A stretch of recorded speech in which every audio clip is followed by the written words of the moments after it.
This is the temporarily insane Civil War General Dan Sickles. This is the Fat Electrician. This just came out. I'm going to hold this for a couple of days before I post it, but I have time today, so I'm going to go ahead and record it. I think I'm trying to find something like maybe I can put on the wall here from the merch. If you guys have any suggestions, let me know.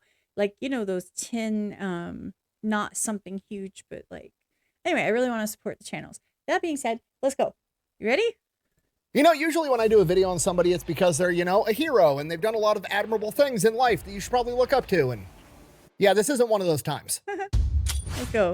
Today we're talking about the most insane general of the American Civil War, Dan Sickles. And like I already alluded to, this guy's probably not a hero, definitely not a good role model, so why am I doing a video about him? Well, this meme went viral on Instagram a couple of weeks ago, and it subsequently got sent to me hundreds of times. With, you know, people obviously assuming he's a general, he got his leg blown off in the Civil War, it's inside a museum. Clearly, there must be an incredible story here. And while I don't know if incredible is the right word, there is definitely a story here, because I'm gonna be honest with you, that's probably the least interesting thing this guy did in his entire life, and we're gonna get to all of it right after a word from our sponsor.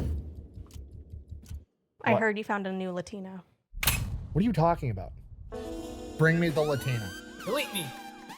This video is brought to you by Delete Me. Super simple, straightforward business model. You give them money, they turn around and they make sure the data brokers on the internet aren't selling your personal information to anybody that wants to buy it. Okay, here's how this works. Pretty much anytime you sign up for something that's free on the internet and you give them your personal information, it's not actually free. They make their money by turning around and selling your personal information to data brokers who then turn around and sell it to the highest bidder. Now, legally speaking, these data brokers are required to stop selling your information if you ask them to. The problem is there's a ton of different data brokers. You don't know which ones have your information, and they all have a different way you have to go through submitting an opt-out request. And that's where Delete Me comes in. They monitor all of the major data brokers and they will submit opt-out requests automatically for you. And then they will continue to monitor those data brokers constantly and resubmit opt-out requests if that data broker re-gets your information. Basically, the oversimplified version of this is Delete Me is a subscription service that allows everything that's free on the internet to actually be free. So yeah, if you want to go check them out, I'll have a link in the discount code down below. Let's get back to the video.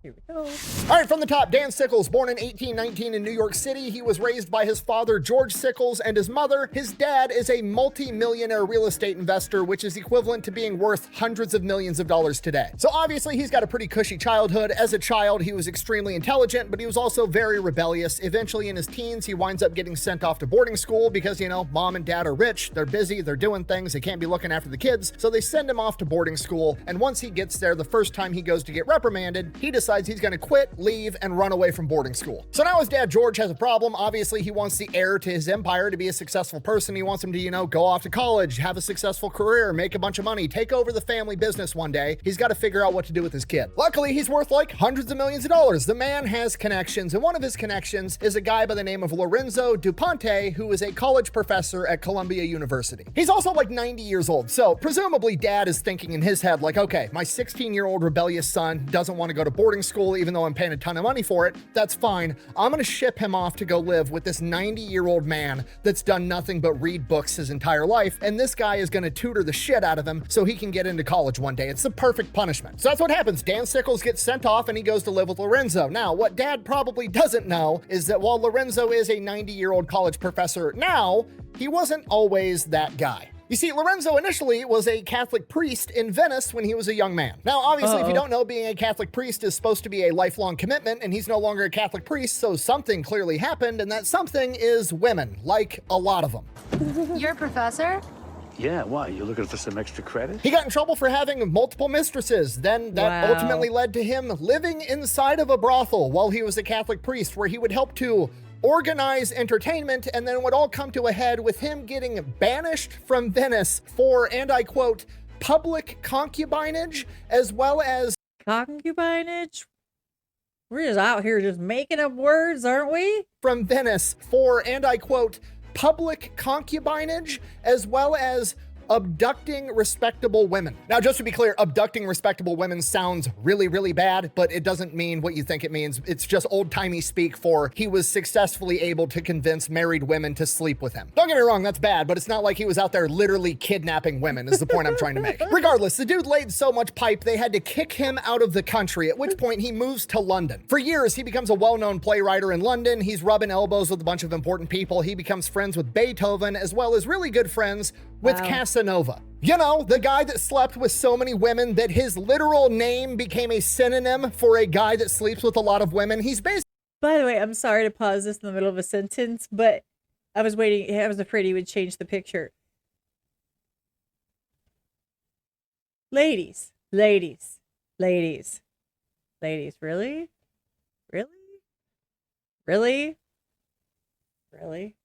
Like, I'm sorry, sir, I would break you in half.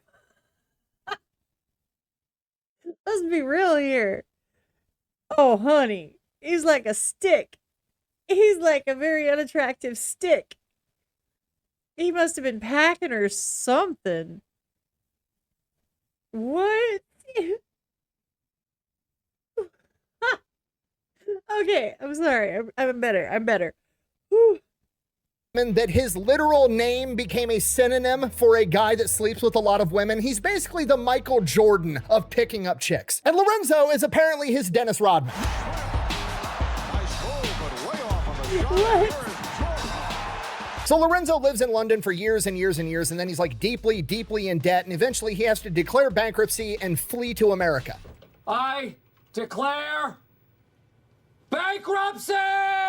Where he would eventually become Columbia University's first professor of Italian literature, where he still apparently did not learn his lesson because he currently lives with his adopted daughter, Maria, that is actually suspected to be his real biological daughter, and her husband, Antonio Bigoli, a famous Italian singer. If you're not picking up what I'm putting down, I'm trying to tell you, I don't think that dad realized when he sent his son to go live with this guy that he was actually sending his rebellious 16-year-old son to go learn how to be a man and get ready for life, to be tutored by a 3-time Pro Bowl womanizing Hall of Famer. So 16-year-old Dan Sickles shows up to live with these guys. They all become great friends, basically family. He gets along wonderfully with Maria, Antonio, and Lorenzo. And Maria and Antonio also just had their daughter, Teresa, who he absolutely adores. And this goes on for years, and exactly what dad wanted to happen happened. You know, Lorenzo becomes that father figure, that man that he looks up to, and presumably Lorenzo's sharing all of his stories from back in the heyday, because very quickly Dan Sickles starts becoming a womanizer himself and attending brothels. So that's not great, but hey, he did at least get into college and starts going to college for a couple of years. 2 years into college, when he's a sophomore, Lorenzo passes away. Dan's kind of heartbroken about it, doesn't really want to go to college anymore, so he drops out and decides that he's going to become a lawyer. And you gotta remember, this is back in the day where you didn't... He drops out of college and is like, well, I don't want to do school, so let's do a lawyer. Let's be a lawyer. I thought lawyers needed more college, not less. I mean, what the hell do I know? Go to college anymore, so he drops out and decides that he's going to become a lawyer. And you got to remember, this is back in the day where you didn't have to go to college to be a lawyer. You could just, you know, do it through correspondence, or you could study on your own and then go past the bar like Abraham Lincoln did. My bad. Or if daddy's got money and connections, you could do what Dan Sickles did and basically get given a job directly from one of the best lawyers in the country at the time, a guy by the name of Benjamin F. Butler, who was previously a practicing law partner with the president, Martin Van Buren, and also was the district attorney under Andrew Jackson. So he studies under him. He becomes a lawyer. Apparently, he's actually pretty good at being a lawyer, but more importantly, from a young age, he's rubbing elbows and becoming friends with very influential, very powerful people all over Washington, D.C. Because of... I was going to say that, like, if you notice that, especially when they have the same, like, time frame, Revolutionary War people, Civil War people, World War II, they all kind of, like, know each other. They run in the same circles. They rub elbows, whatever. Sorry, my eyes were really, really dry. Staring at the screen, I got these lights blasting at me. I'm sorry. Anyway, but no, they all like, and let me tell you this, at my age, starting my trip into content creation, which I have been behind the scenes for years, and you can ask any of the independent artists and the people that I support and that I'm friends with, this world is kind of small. It's a little bit small because people who know people who know people, and they all collaborate together, and they all a lot of us, not all of us, because I'm learning there's a lot of reaction channels I had no idea existed. But there is a big group of, I'd say us, some of us that are friends that collaborate together, that do content together, that meet up and stuff like they do, right? On their podcasts and their channels.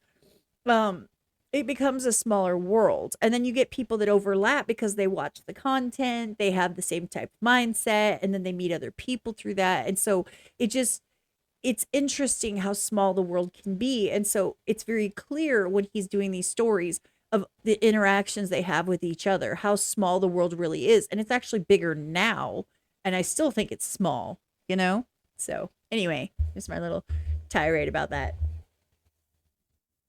And becoming friends with very influential, very powerful people all over Washington, D.C. Because of this, he gets heavily involved in politics, and he is what you would consider a Northern Democrat. So real quick, oversimplified version of what's going on here. You have the Republican Party that was basically founded to free the slaves, and then you have the Democrat Party, which is the pro-slavery party, but it's a little bit more complicated than that. You have Southern Democrats and Northern Democrats. The Southern Democrats are obviously all outrageously pro-slavery, and then the Northern Democrats basically fall into two factions referred to as the Hunkers and the barn burners at the time. And they are actively feuding. And when I say feuding, I don't mean like they're talking aggressively on the floor in Congress. I mean, they're going to the bars with brass knuckles and Bowie knives and actually beating the shit out of each other, and people are dying in what amounts to gang fights. And what they're fighting over is westward expansion. So at this point in time, people are expanding west. There's new territories and new states opening up. And the Hunkers believe that these new territories and these new states should be allowed to decide for themselves if they want to be allowed to have slaves or not. And the barn burners are coming in from the opposite end of the spectrum, like absolutely not. They should not be allowed to be slave states or slave territories. Slavery should stop where it's at. We should not expand the practice any further. And Dan Sickles is a hunker, which is at the time the more popular of the two positions. So he becomes pretty well known, pretty powerful politically, engaging in this fight. On top of that, he's still going out being a womanizer, particularly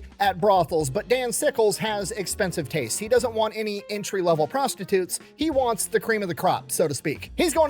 Can I just ask a question? I have just a legitimate, off the wall question. Is it really considered being a womanizer when you're going to a brothel, considering that they're like, there's no effort required there?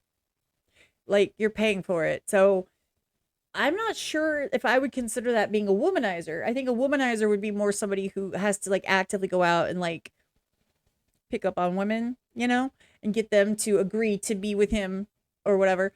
I think brothels, is that being a womanizer, or is it, I don't know. I think I'm being too technical about the term, maybe, or I'm overthinking it a little bit, just a little bit. I'm just saying though, like, is it really like a kudo? I'm not saying that's what he's saying, but I'm saying like in general, like, y'all, I get all these women because pay for them.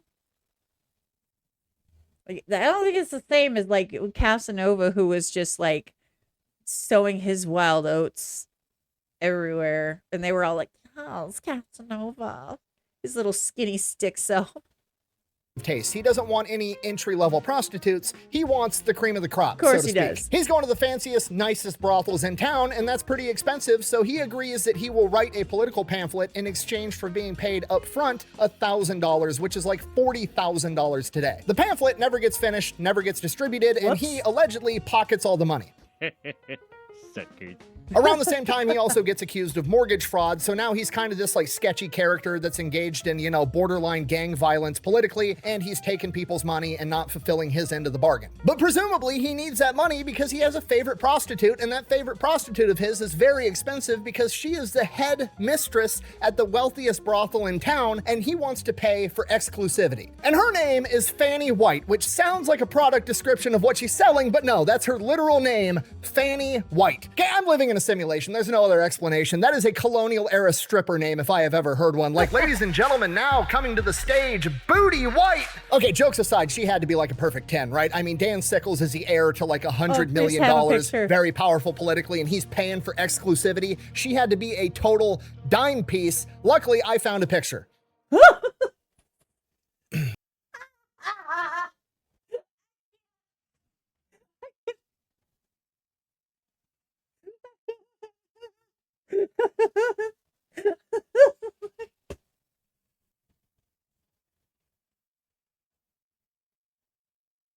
It was a rough time. You know, it was a rough time.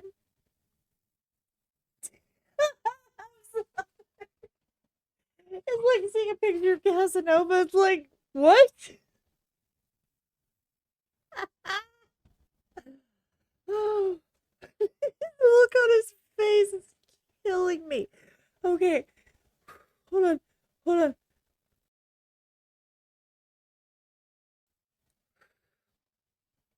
I'm good. Okay.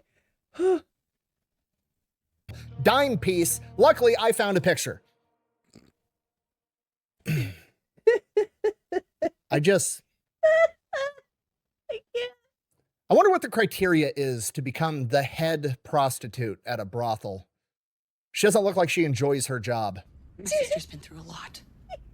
Of dick. I'm getting sidetracked, sorry. Anyways, Dan Sickles is now paying Fanny White for exclusivity, and he's not shy about it at all. Like, he starts taking her out to, like, political events and dates and bringing her around town, like, and everybody knows who this is. This is, like, the most famous prostitute in the area, and Dan Sickles is just, like, not embarrassed or shy about it whatsoever, which is hilarious because I was thinking he could take her in public and nobody would suspect it because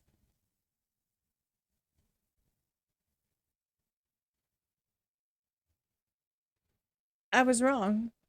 and Dan Sickles is just like not embarrassed or shy about it whatsoever, which is hilarious because like, what are you gonna do? You gonna judge the guy? You gonna say something? You gonna lean over to your wife at dinner and be like, can you believe that Dan Sickles is being seen in public with that prostitute? And then your wife goes, oh my God, he is? Wait a minute, how do you know who the most famous prostitute in town is? Eject!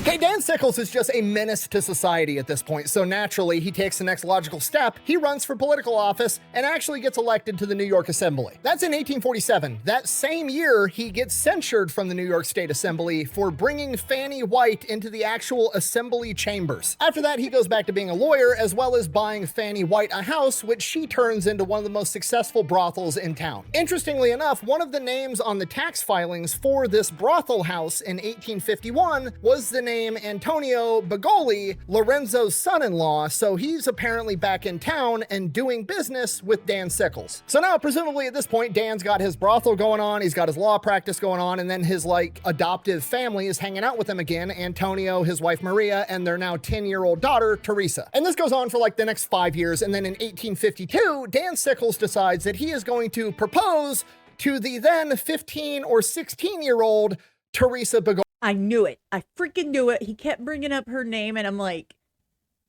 I'm getting the spidey sense that this dude is a creep. He's a creep, a crumb.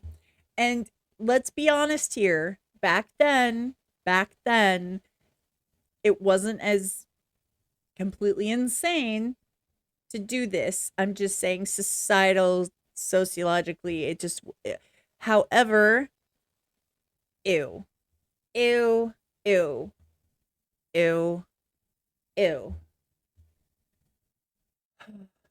To propose to the then 15 or 16-year-old Teresa Bagoli. Why don't you have a seat there and get comfortable for that? Okay, just for the record, he's like 32, and I know what you're thinking, like, oh, people got married really young back then. Was that kind of normal? Was that the standard? No, this was still weird even back then, and I know that he knows that it's fucking weird because around the same time, he also started lying about his age, telling everybody that he was born in 1825, not 1819, so he could make the age gap look smaller. So even he knows what he's doing is gross. Okay, and remember, he's like politically connected, so not only do they wind up getting married, they get married and the ceremony is performed at City Hall by the mayor of New York City, which is fucking insane. Okay, I'm not happy about it, but that's what happened, okay? Don't blame me. So, despite all of this, despite marrying a 15-year-old, 16-year-old when he's 33, political scandal, despite being a sketchy businessman accused of stealing money and mortgage fraud, despite, running around town with a renowned prostitute and helping her run a brothel, 3 months after his wedding, he becomes New York City's attorney. You gotta love politics. Of course. It's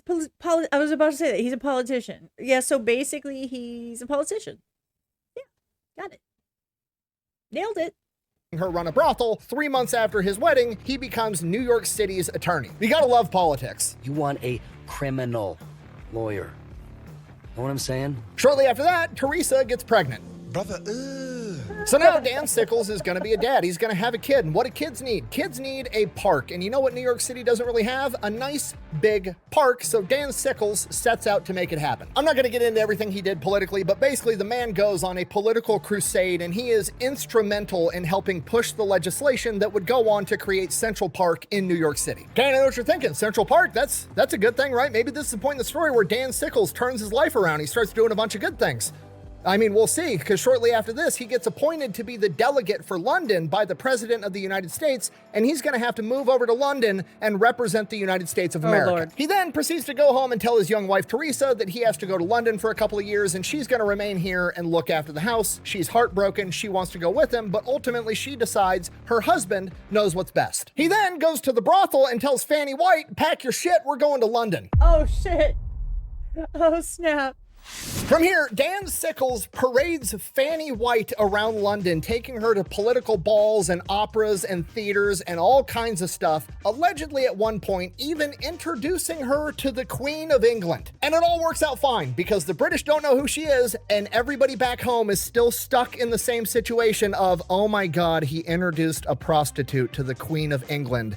We have to say something. We can't say anything because then everybody knows we know who the most famous prostitute is. So shockingly enough, he does not get in trouble for introducing his side piece to the Queen. But on July 4th, 1854, in London, he goes to an event celebrating American independence, and when he gets there, it's mostly British people, and he's annoyed by that because he doesn't want to celebrate American independence with a bunch of British people. And then everything just starts to bother him. Like he's looking around, there's a giant painting of the king, there's a giant painting of the Queen, and then there's like a little painting in the corner of George Washington. He's not about it. There has to be at least 3 times bigger than this. Then they play the Star-Spangled Banner, except they censored out any negative things about Great Britain. After that, it's time for a toast. Surely we're going to be toasting America or George Washington or somebody important that he cares about. No, this toast is to the Queen. So Dan Sickles refuses to rise for the toast. He's the only one that does it. It's a humongous political scandal. He basically gets kicked out of the party and then promptly kicked out of his position and sent back home to America. Okay, look, broken clocks right twice a day. That shit's kind of funny. And you know who agrees with me on that? Pretty much everybody in New York, because when Dan Sickles arrives back home to America, he is treated as a hero and people love him for doing that. Because of that, he's pretty quickly elected to the New York State Senate, where he serves for 2 years. He is then elected to be one of the U.S. House of Representatives for the state of New York, like in the federal government. Bear in mind, he's still a I'm so sorry. Like, I get it's rough back in the day. It is rough out there. You know, we got like air conditioning now, and we have like skincare, I guess. But good Lord have mercy, some of these like womanizers are yeah. They look a whole type of way.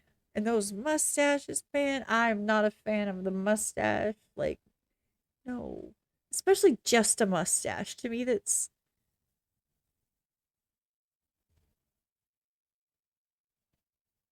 Can you imagine without it, though? He'd just be this tiny little chin.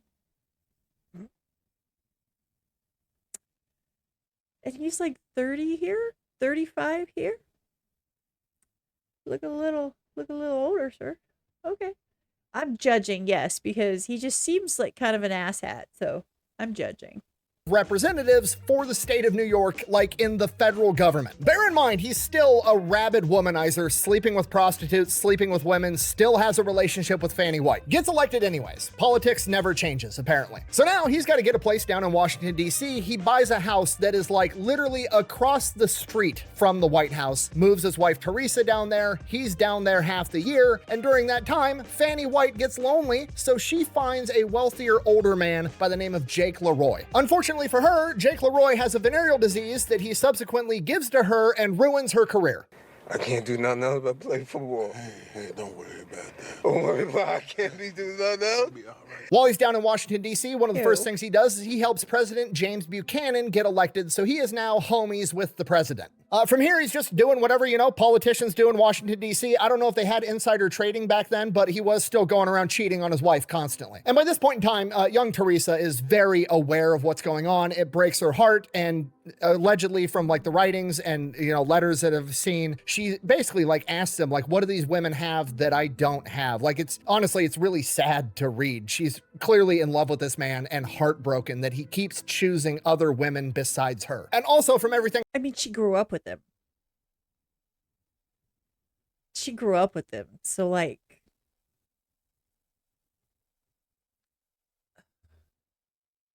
poor thing. this man and heartbroken that he keeps choosing other women besides her. And also from everything I've read, she is, you know, like 19, 20 years old at this point, an appropriate age, a lot of people would say. And she's quite the catch. Apparently she's very beautiful. She speaks like 5 languages. She's from a... She has really pretty eyes. Look at her. This picture, she doesn't look happy. Look at that. Okay, girl. Go get you a side piece. Okay? Okay. She's pretty. All right. All right. Finally, she's a 10. Compared, like, good Lord. Wealthy family. She knows how to act and behave in these aristocratic circles. Like, she's stunning, which just goes to add insult to injury. Like, not only is your husband cheating on you, but you're like this catch and he's going out and cheating on you with women in brothels constantly. It makes her look horrible in the public aristocratic circles. So that He likes him a ratchet chick, a ratchet woman. He likes him a little bit filthy, you know? He likes him a little bit filthy. You know, you don't know, and maybe, I don't know, maybe it'll be something down the road, but is it possible that he has some kind of kink, or maybe he has some kind of proclivity that, aside from the underage thing, aside from that keeps him going back to not his wife? Maybe he's into something that is not done. I don't know. I don't want to think of him being all kinky though. in brothels constantly. It makes her look horrible in the public aristocratic circles. So that's going on, but around the same time, Dan Sickles also meets and becomes pretty good friends with Philip Barton Key, the son of Francis Scott Key, aka the guy that wrote the Star-Spangled Banner, and he is currently serving as the attorney for the District of Columbia. And apparently he's not very good at his job. He's about to get fired, which would be a huge embarrassment. I mean, he's from a wealthy family. His dad literally wrote the Star-Spangled Banner. That can't happen. Luckily, he's friends with Dan Sickles now, who's highly connected, and Dan Sickles makes sure that he gets to keep his job. From here, they keep being homies. Dan Sickles got a very busy schedule though. He's working as a politician. He's got to go sleep with a bunch of women at brothels. He doesn't have time for all this extracurricular socializing in the aristocratic circles that Teresa wants to go out and do. So he has a genius idea. He's like, hey, Philip, my buddy, my trusted friend, how would you like to take my wife to all these social events so I can go bang hookers? So with Dan... Get it, girl. You know she's like, good point. Let's go. Sickles' permission, Philip Key starts taking Teresa to all these social events. Over the course of 6 months or a year, they wind up falling in love and start having an affair. Eventually, people start to take notice at these social events that they're getting a little bit too cozy together. They report that to Dan Sickles. Dan Sickles confronts Key about it, and he's like, hey, are you sleeping with my wife? And Key rejects it. He says, no, they're just rumors. Dan Sickles believes his buddy and chalks it up to a bunch of rumors. He doesn't really care about being scandalous. He was parading a prostitute around for 10 years. Like, he doesn't care about rumors. His buddy's not banging his wife. Good enough for him. Moving on. But now the problem for Teresa and Philip is that Dan is onto him. They've got to be subtle. They've got to be discreet, okay? And I mean, it can't be that hard, right? It's back in the day. There's no cell phones. Nobody's tracking you. There's no text messages to find. Like, it'd be pretty easy to cheat and get away with it, right? They've just got to be subtle. That's all they've got to do. So naturally, Philip Key decides the best way to go about this is to rent the house down the street from Teresa and Dan's house and have it exclusively for banging Teresa. Where it was a bold move. Okay, could have picked a better location, but all right, that's fine, whatever. Now the problem is, how are you going to send the bat signal up that it's time to take you to Pound Town? Because we don't have cell phones, I can't exactly send a text message, and I don't think a carrier pigeon would be very practical. So he comes up with a way to discreetly signal her, and that is by pacing up and down the street in front of her house, waving a white handkerchief until she sees him, and then he doubles back to the house and waits for her to arrive. What's he doing out there? Obviously, People catch on to this. And Dan Sickles winds up receiving an anonymous letter detailing how this entire thing breaks out. So he sits across the street in the park one day with a set of opera goggles, binoculars, whatever you want to call them, and witnesses the entire thing. Dan Sickles then confronts his wife about it. She breaks down, confesses to everything, and Dan has her write down everything that had happened and sign her name, verifying, basically getting a written confession that she did in fact cheat on him. Now this is like February 24th, February 25th of 1859, and for the next couple of days, they're still living at home, I presume sleeping in separate rooms, separated. Dan Sickles is like heartbroken, he's dramatic, he's crying all the time, and then on the 26th, You mean the cheating asshat who's parading a prostitute around? That guy? That guy who sticks his pecker into anything that like moves? That guy is like, oh, my wife is cheating. I don't get with her. I'm not laying it down. I'm not taking care of her needs. I'm making her feel like unwanted, and I'm embarrassing her in public constantly. But oh my God, why did you do this to me? Ew. Ew. separated. Dan Sickles is like heartbroken, he's dramatic, he's crying all the time. And then on the 27th, one of his friends finally comes to check on him. And that man's name is Mr. Butterworth. He finds Dan Sickles basically laying in bed, crying, feeling sorry for himself. And while Mr. Butterworth is there, guess who's walking up and down in front of Dan Sickles' house, waving a fucking handkerchief? Philip Barton Key. No, you are going to die. At this point, the accounts vary, but basically what happens is Dan convinces Mr. Butterworth to go out and talk to Key in person. And so that's what happens. He goes outside, he's talking to Key out in front of the house for a couple of minutes, and then a couple of minutes later, here comes Dan Sickles walking up in a trench coat, and inside of that trench coat is 3 pistols. Now, bear in mind, just so we're on the same page, this is like in front of the White House, okay? So Dan Sickles approaches, pulls out a pistol, and says something along the lines of, "Key, you scoundrel, you have disgraced my house." And then I started blasting. Bang! the first bullet grazes Key's hand. The second bullet, far more accurate, hits exactly where he wanted it to, directly in Key's groin. The third bullet then misses, presumably because Key fell down after getting shot in the dick. Now Key is propped up sitting on the ground, and he reaches into his coat pocket to grab something, and he is then struck again in the chest, killing him. Again, this is right in front of the White House. Obviously, it's a busy street. There's like 15 eyewitnesses that just saw a sitting congressman basically execute the district attorney in front of the White House. And one of those witnesses was a young White House page by the name of Bonnets, basically a messenger boy for the White House. He sees this unfold and runs directly to President Buchanan and immediately tells him Dan Sickles just killed the district attorney in front of the White House. Now remember, Dan Sickles and Buchanan are homeboys, so Buchanan immediately leaps into action. He tells the White House page Bonnets, "Hey, kid, look, here's what's gonna happen. You're a key witness to a murder, so they're probably gonna arrest you and then hold you, and you're gonna be stuck there for weeks or months without pay because they're not gonna want you to go anywhere because they're gonna want you to testify in court. So Wow. as your president, I would highly recommend that you just go back home to South Carolina or wherever you're from and lay low. Otherwise, you're gonna be held in jail." At which point, as far as I know, the White House page listens to what the president just told him and gets out of town. Okay, do you understand what just happened? The fucking president of the United States just put the bro code before the Constitution, all right? He literally said, "I don't give a shit what happened. That's my boy. I'm getting rid of the witnesses." Cronyism. See, I learn. You guys have corrected me in the past. Thank you for that. It doesn't bother me a bit. Cronyism. Right? Cronyism. Temporary and say, oh God, here we go. After that, Dan Sickles is Is it the, what is this picture? What is this? Like, what is going on? Is this the syphilis? witnesses.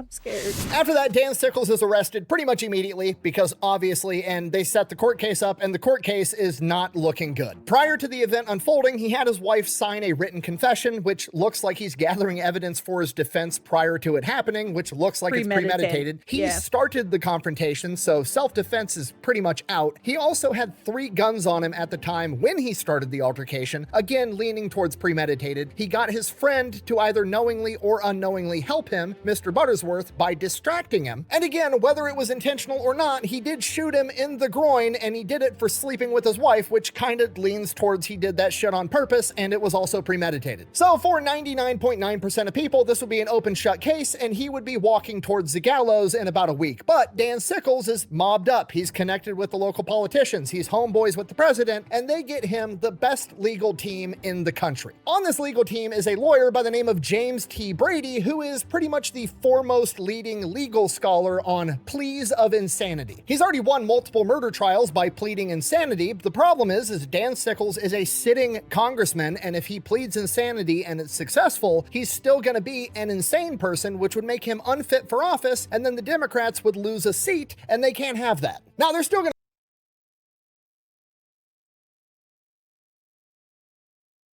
to... Somebody holding political office being not of right sound mind.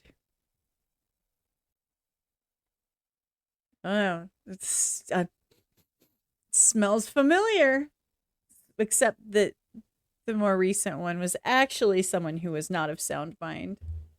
But I digress.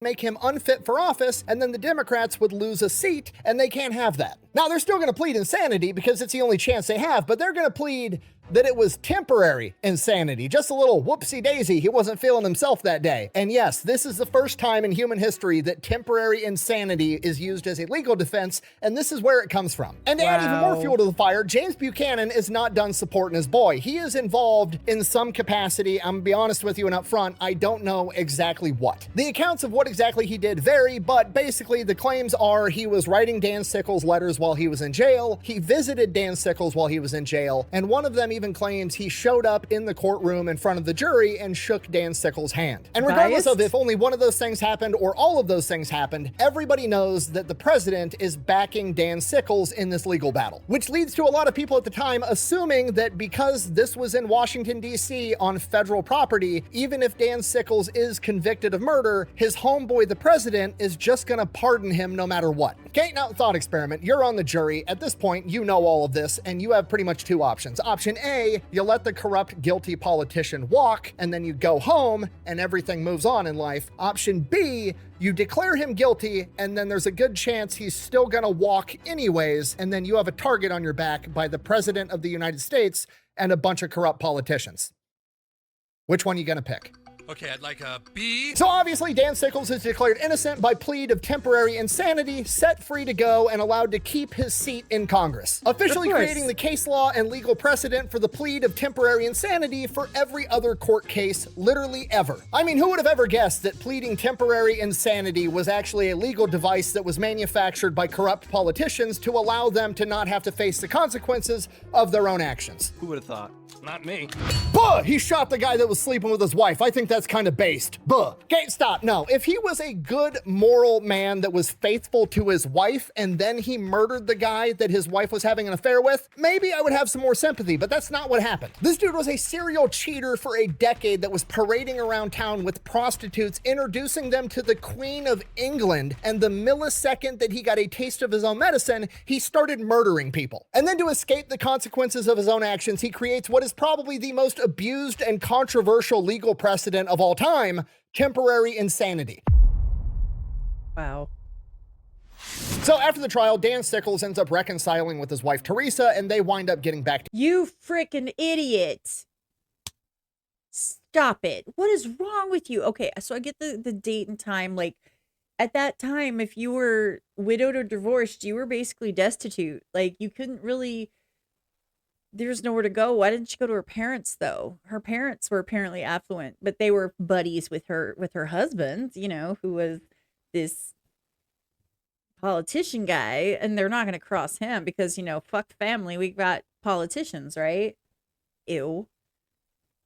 Yeah, she was kind of screwed. I get that, but I wouldn't have reconciled. Like, okay, we'll make it. I'll be like, I guess I'll be here, but you just keep your little nasty, diseased ass hands away from me, and we can have an open relationship. I'll just be a lot more discreet this time, and we won't be like walking up and down the street waving handkerchiefs. Handkerchiefs. This is a good story. So after the trial, Dan Sickles ends up reconciling with his wife Teresa, and they wind up getting back together, and the public is absolutely outraged by this. And you gotta remember, at this point in time, it was all about, honor. So from the public's perspective, what had happened was Teresa and his best friend had an affair together, which dishonored Dan Sickles. That caused him to become temporarily insane and kill his friend. So So would that have flown the other way around if she suddenly, I don't know, stuck her foot up Fanny's ass? Would she have been pardoned? Because, well, he dishonored me. In fact, he dishonored me for 10 solid years, disrespectfully, in public, on purpose, with no shame. Would that have gone? I guarantee you it wouldn't have. She'd have been put in a mental institution. She would have been medicated. She would have been put in jail. That caused him to become Ew. temporarily insane and kill his friend. So their expectation at this point was, because he had been dishonored, was that he was going to cast Teresa out. She would be labeled an adulterer and be socially ruined, and Dan could be a man that maintained his honor. I'm not saying that's necessarily right, but it makes sense in context. Dan got dishonored by 2 people. Dan got rid of the 2 people. Dan maintains his honor. That's the logic. But when he takes Teresa back, he's essentially dishonoring himself by allowing her to stay, and that pisses off the public, because now it comes into question of like, okay, honor is super important. That was your justification for killing a man, right or wrong. It's understandable, but then you immediately turn around and dishonor yourself. So when someone else dishonors you, you can murder them, but when it's convenient for you, you can dishonor yourself. That seems hypocritical, and everybody's upset now. And this kind of ruins Dan Sickles' political career for the next couple of years, and then the Civil War breaks out. Now remember, Dan Sickles, Northern Democrat, particularly a hunker. Those were the guys that were more sympathetic to the Southern Democrats, and they weren't necessarily pro-slavery, but they were permissive with slavery. They thought new states and new territories should have the right to choose if they wanted to be slave states or not. And generally speaking, the reason a lot of them held this position was because their ultimate goal was to just keep the Union together, and they figured this was the best way to do it by having the compromise of every state has the right to choose for itself. So when the Civil War kicks off and the South is like, we're leaving the Union, a lot of the Northern Democrats are like, the fuck you are, the gloves come off, they fully back Abraham Lincoln, and they fight for the Union. Dan Sickles included. He goes back home to New York, organizes all the New York militias into a singular brigade, and then takes it to the Union Army and is like, here's what I got. And here's the problem. A brigade, that's a big military unit. That's like 4,000 to 5,000 guys, and the officer in charge of a brigade is supposed to be a general. So now the notion is that Dan Sickles on day 1 with no military experience is supposed to be commissioned as a general in the Union Army, and that has to be approved by Congress. No. And Congress refuses to confirm him for obvious reasons. A, it's Dan Sickles. B, he has no military experience. And C, he was declared insane like 45 minutes ago. So Dan is forced to relinquish command, at which point he goes back to Washington, D.C. and starts lobbying all of his political connections to get him confirmed as a general. Which raises a question like, why? How? Why would you allow this? Okay, you have to put it all in the political context of, if you're on the Republican side of the aisle, say you're Abraham Lincoln, and you have Dan Sickles, who, despite everything, is a very powerful, very well-known politician that is a Democrat that was more pro-slavery for a Northern Democrat. And he has just raised an army, brought it to you, and said, I'm willing to fight on your side. If you turn that guy away, doesn't really look good. It looks like, you're not letting everybody join your club. You're turning it into a political rift between the Republicans and the Democrats that are in the North. Which, if your goal is to preserve the Union, not really what you want to do. You want to bring as many people to your side as possible and say, we're all in this together. So, most likely for that reason, Dan Sickles is successful in lobbying Washington, D.C. and gets commissioned as a general. So Dan. Okay, so here's the thing though. And this is an issue I've had, and I mention it sometimes in passing when I talk about people that buy their way into military officer positions. I'm talking about way back in the day. Way back in the day, 1600s. They would send their kids, and they would instantly be in charge because of their name, and they were a lord or a lady. They weren't a lady, but you know what I mean. They were like affluent families, and they would basically they weren't a grunt. They were never a grunt. They were never like just infantry people. I'm talking way back in the day. I'm not talking this century or last century. I'm talking about prior to that. Okay, so just don't get it twisted. I know people work their way up, and that's not how it worked back then. Back then, the officers were paid. They were paid in there. They paid the commission for them to go into the military in an officer's position, so they could have all of the kudos and the things that go along with it. That's why a lot of the they were a lot of them were corrupt because they didn't work for it. They were just sitting there like managers, like, yes, you go do here and you go do here. And then people are like, and they would run away and things like that. So anyway, I'm not going to call out any particular battles, but I'm talking about like the 14, 15, 1600s. Okay. In this particular case, I don't think that anyone should be leading the military, as especially like standing there with the men and saying, you should do. It's just like somebody who runs a restaurant but has never waited a table in their life. Like, bro, you don't know what you're talking about.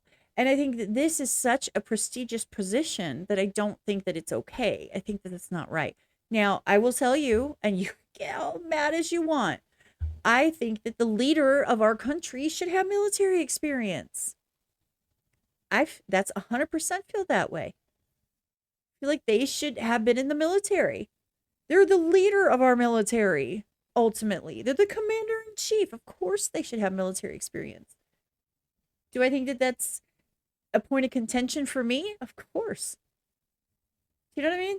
Anyway, that being said, bullshit. This is bullshit. And I get the political reasoning, but there should be like a separation between politics and the military. It shouldn't be, I don't know. I don't know enough about it to be able to really speak on it. This is just my feeling as a human, what I feel should happen, which is not based in any experience or fact. I just think that there should be a separation, because if you're getting it because of politics, you don't want to piss me off. And then so now we have to trust you with people's lives. And you're such a amoralistic asshat. So how do we know you're not going to just flip around based on your fifis in the moment? I don't know. I just think it's a really bad move. But of course, isn't the president no, it's Lincoln, they said. Right? That's what they just said, is Lincoln. And I get it. He's like, well, I could actually bring all these people to our side when they technically could go to the other side. I don't know. I'm going to stop talking now. Dan Sickles is successful in lobbying Washington, D.C. and gets commissioned as a general. So Dan Sickles goes back, takes command of his brigade, and to his credit, he does a pretty good job as a general initially. Remember, despite all of his character flaws, he is still highly intelligent. He appears to be trying his best to learn how to be a good general and a good leader. He appears to be well liked by his men. He appears to genuinely care about his men, and he appears to get along with a lot of the other generals. Particularly his boss, Major General Joseph Hooker, which is hilarious because who would have ever thought that Dan Sickles, of all people, would get along great with a hooker? I feel shocked.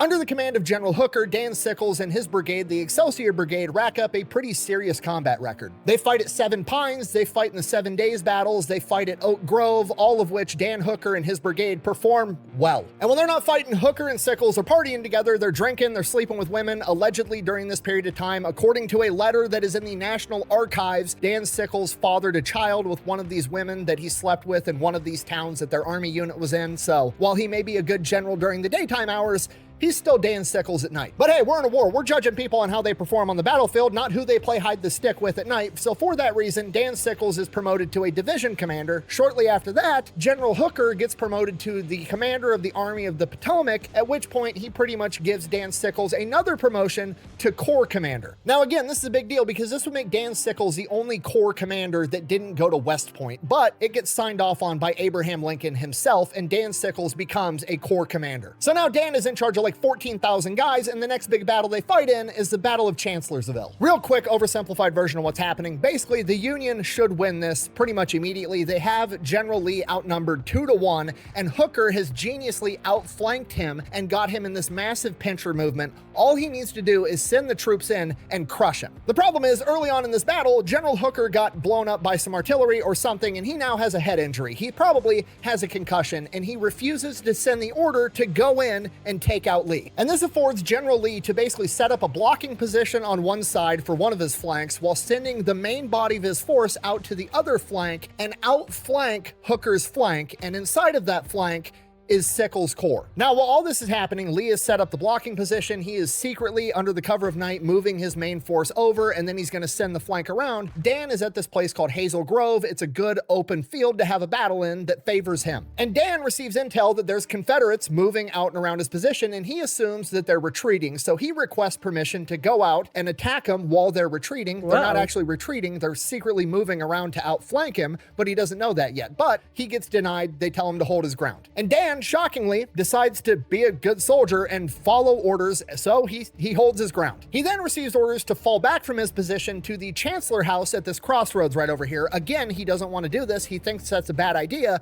but he follows orders and he does it anyways. The Confederates then take his position at Hazel Grove and use it to light up his new position with artillery. And this plays a huge role in the Union ultimately losing the Battle of Chancellorsville, a battle that they probably absolutely should have won. They had him outflanked and outnumbered 2-1, but General Lee managed to outflank the flank, and it's regarded as one of his greatest military performances of all time. And this is still controversial and debated today, but the question is, had Dan Sickles not followed orders and attacked what he thought was retreating Confederates, would he have caught Lee's flanking maneuver and changed the entire course of the battle? Or had he followed that order but then chose to not fall back to the Chancellor House, would it have changed the outcome of the battle altogether? So while we'll never know for sure if this was in fact the right or wrong decision, I'm willing to bet from Dan Sickles' perspective and the perspective of his men, it definitely didn't feel like the right decision as soon as they started getting bombarded with artillery from the position they just gave to the Confederates.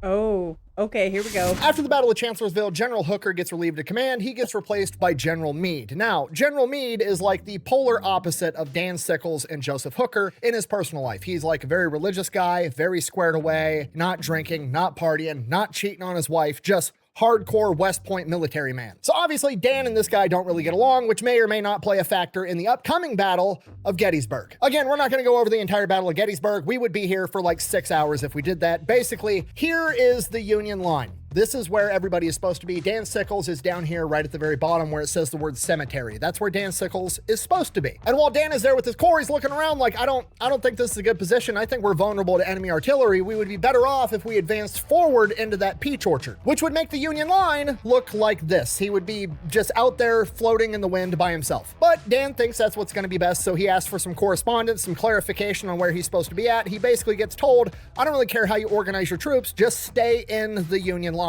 Around the same time, Dan has reconnaissance groups that are out in the woods, and they get into this huge firefight with a bunch of Confederates. They come running back, and they tell him, you know, the Confederates are on their way. They're probably mounting their attack soon. Okay, so now there's a time clock on this decision. They're about to get attacked. Does Dan want to follow orders and stay where he's at, or does he want to do what he thinks is best, being the eyes on the ground and advance his men forward into this peach orchard? Well, last time he followed orders at Chancellorsville, it got all of his men lit up by artillery. He's not going to make the same mistake twice. He advances his corps into the peach orchard. All right, thumbs up. Ready, guys? Let's do this. Leroy Jenkins! Wow.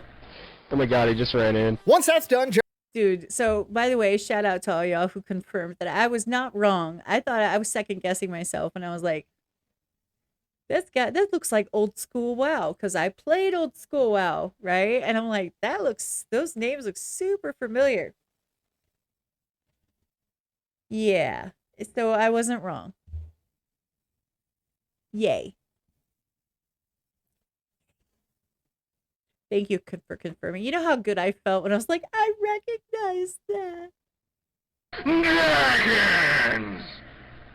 Oh my god, he just ran in. Once that's done, General Meade comes rolling up and is like, what the fuck are you doing? You're 3/4 of a mile away from the Union line. You're out here floating in no man's land by yourself. Dan basically is like, well, fuck, I thought this was the right decision. I can pull him back if that's what you want. And right as he says that, cannon fire opens up and Confederate General Longstreet launches an attack. Okay, Dan Sickles has basically just made a humongous gap in the Union line, and now they're getting attacked, and General Meade has no time to do anything, so he just has to start rushing reinforcements into this big open gap, and he has to flood it with every spare man he has. He has to send in the entire 5th Corps, 2 divisions from 1st Corps, 3 brigades from 12th Corps, 5 brigades from 2nd Corps, and 1 brigade from 6th Corps to stop from breaking the Union line. Now, this is still hotly debated, but some people like to argue that Dan made the right decision because he was in the right place at the right time to blunt General Longstreet's attack, but the major consensus is he created a gap in the Union line, and they almost lost the entire battle because of it. And Dan Sickles' 3rd Corps got absolutely wrecked, taking over 4,000 casualties. And while the battle was still going on, Dan was riding riding around on horseback, giving orders to his men, checking the line, and while he was on horseback, a cannonball comes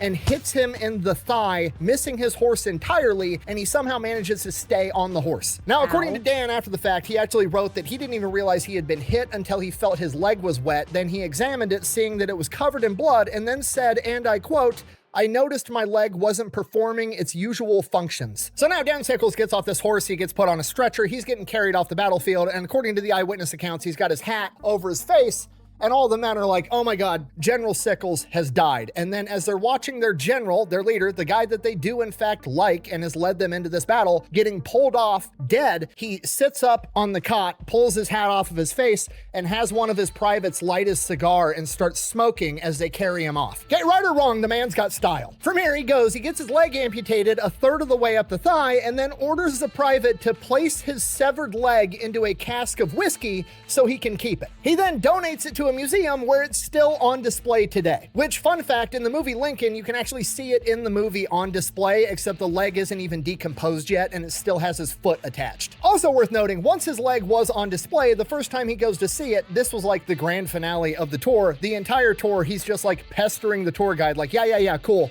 When do I get to see my leg again? And then once he finally gets to see his leg, he finds out that it's not his whole leg, it's just the two bones that got blown off, and he freaks out on the tour guide and is like, my foot! What did you guys do with my foot? You threw my foot away? So he was pretty upset about that initially, but he did go back to the museum every year to check in on his leg. Some piece of work. Personally, I like to think he used it to pick up chicks. You know what I mean? He's hitting on a woman and she's like, oh, how'd you lose your leg? Sweetheart, I haven't lost it. You want to go check it out? Sorry, I'm getting sidetracked. Anyways, so Dan Sickles is now recovering in the hospital. Obviously, his actions at Gettysburg were extremely controversial. While he's in the hospital, he gets visited by Abraham Lincoln. A lot of people believe this is the time that he took the time to tell Abraham Lincoln his side of the story, and he was actually the hero of Gettysburg that stopped Longstreet's attack. Then, after recovering for 3 months, Dan Sickles goes back to General Meade and is like, okay, I'm good. I'm ready to get back in action. I'm ready to keep fighting this war, which, whether you like the guy or not, that's pretty hardcore. General Meade is like, no. He's very polite about it. Basically tells him, you need more time to recuperate. But in reality, it's like, bro, you almost cost us the entire battle. Fuck no, I'm not putting you back in charge. At which point, General Meade goes back to, I don't know, fighting in the Civil War, kind of a busy guy, and Dan Sickles is at home with nothing to do but recover, so he decides that he's gonna go and tell his side of the story to everybody, while Meade is off fighting the war and unable to tell his side of the story. On top of that, he's basically gonna help with a political movement to have General Meade removed and have him replaced with, yet again, his buddy, Joseph Hooker. Now, keep in mind, I'm oversimplifying some of this just for the sake of the video, but basically what happens is General Meade gets called back to DC, has to go before this committee, and this committee's asking him questions about what happened, and they're parroting a lot of talking points that would be coming from Dan Sickles' mouth about how, like, Dan Sickles actually advanced on his own accord and stopped the attack from General Longstreet, and he had a firm hold on Little Round Top and the high ground, and this and that and the other. And General Meade is like, no, you guys don't understand. He did not have a firm control of the situation. I had to move thousands of men. I had to rearrange the entire battlefield to keep us from losing. At no point did he have that situation under control. But Meade was still being a class act. He was being charitable, and he did reiterate that basically, I do believe that Dan Sickles was doing what he thought was best. I don't think he did this maliciously or on purpose in any way. I think he just made a mistake and a bad judgment call, and it had consequences. So now at this point, both sides of the story are out, and it's getting hotly debated, and wouldn't you know it, a couple of days later in the New York Herald, they publish an article from an anonymous person by the name of Historicus. And this guy is well written, kind of sounds like a lawyer, and knows an awkward amount about the Battle of Gettysburg, particularly Dan Sickles' position and what Dan Sickles' opinions are on the subject. He then basically goes on to slander Meade, his actions taken, and then declare that Dan Sickles was right in moving into the peach orchard, and we know this because we won the battle. Therefore, it must have been the right move. That's like going on a road trip, having a tire blow out, and then having to put the spare tire on the roadside, and then still making it to your destination, and then being like, yeah, no, blowing out the tire was all part of the plan. Clearly, everything went as good as it could have. Regardless, the scandal eventually dies down. Dan Sickles violently defends his position that he was right for the rest of his life. He even later on becomes friends with his adversary, General Longstreet, who also then declares Dan Sickles was correct in what he did, and he's probably the only reason that the Union won the Battle of Gettysburg. So, I don't know. Maybe not. Well, okay, so here's the thing, though, is that Sickle is all he gives a shit about is he wants himself being floofed up. Like, so, okay, so when he was in the battle, when he was doing his thing, maybe he made a bad judgment call, but he did it the best that he could. And even Meade kind of alluded to that. He's like, yeah, I think that it wasn't malicious. But then instead of just accepting it and being like, yeah, and everybody's like, yeah, he's like, yeah. They're like, okay.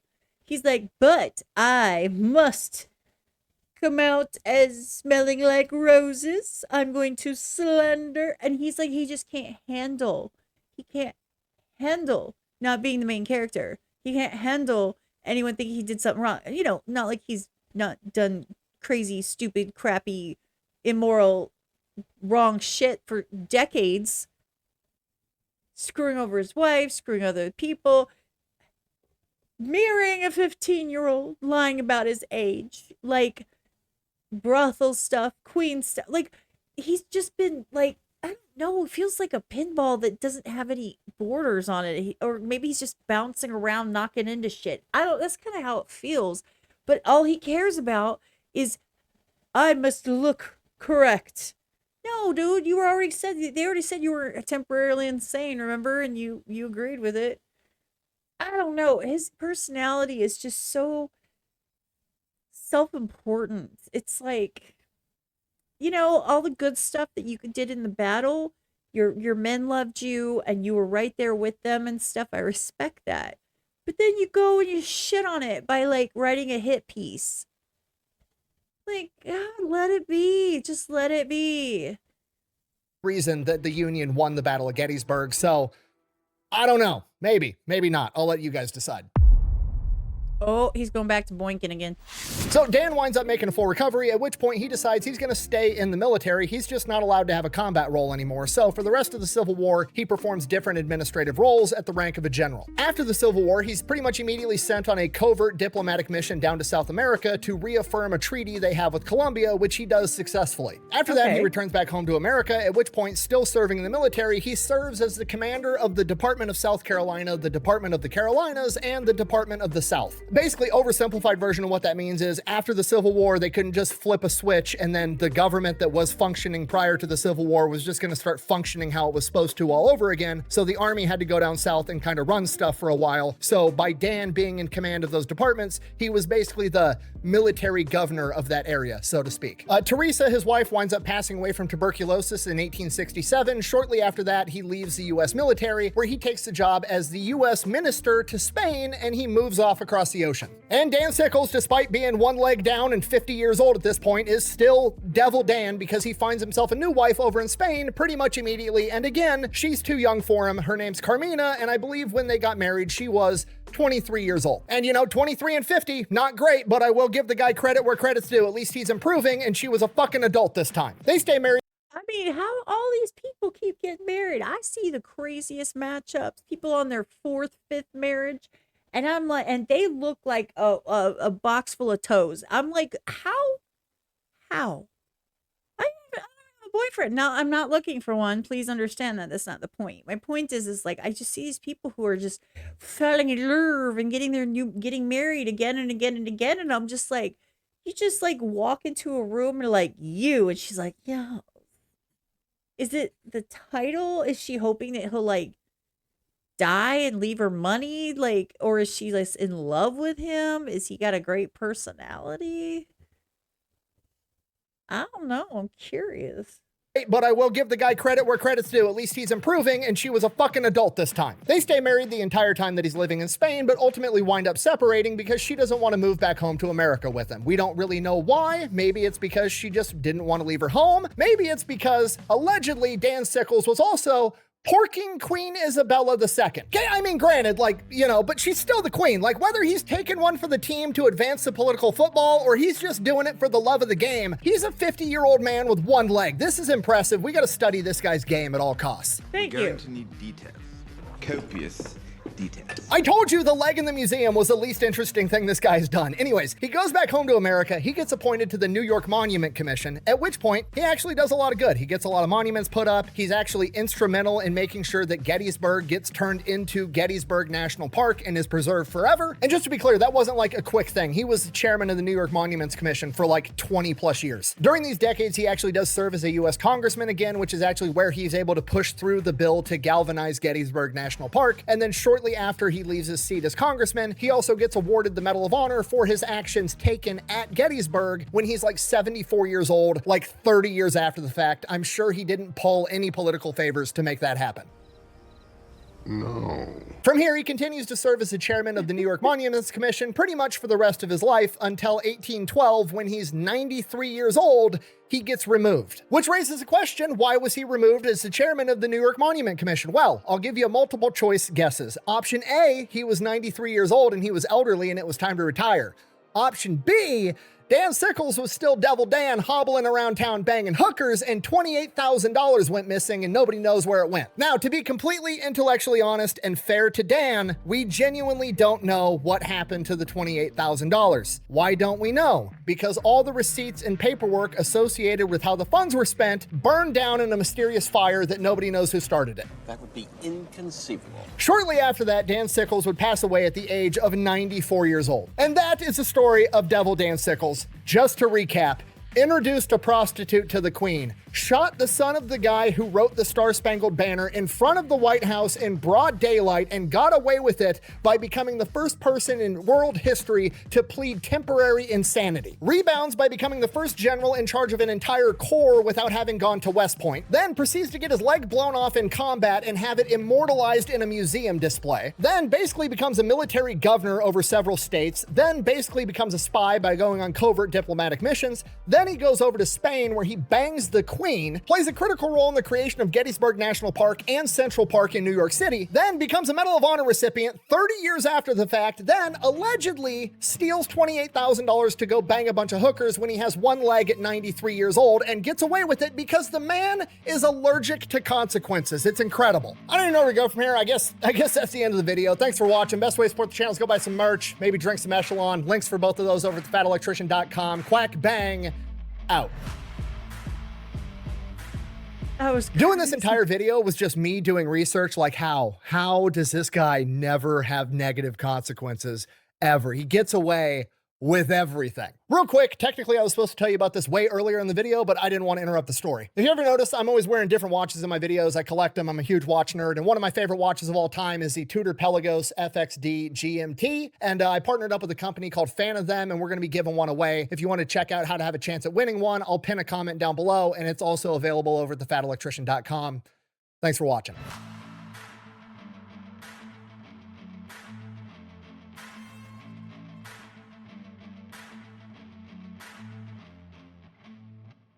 Guys, that was a trip, wasn't it? That was a trip. That was a whole... I have a thing against people who have no consequences, no accountability. I get real riled up about it because I just am like, look, if they would own their mistakes and hold accountability and say, look, I screwed up, and then they got away with it, I'd be like, you know, but it's the ones who are just like, what? No, everything I do is correct. My wife dishonored me after I dishonored her 38,000 times in public with a hooker named Fanny who got diseased stuff. Diseased hoo-hoos.